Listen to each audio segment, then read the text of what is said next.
تاج سرم، ای امید و باورم.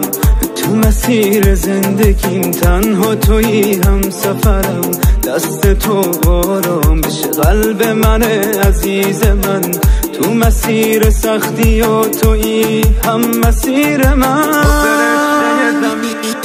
تو فرشته زمینی، تو برام بهترینی، تو یه نعمت الهی، یه قطره از خدایی. وقتی اشوت میریزه من میخوام که بمیرم، آخه مگه میتونم چشاتو گریون ببینم؟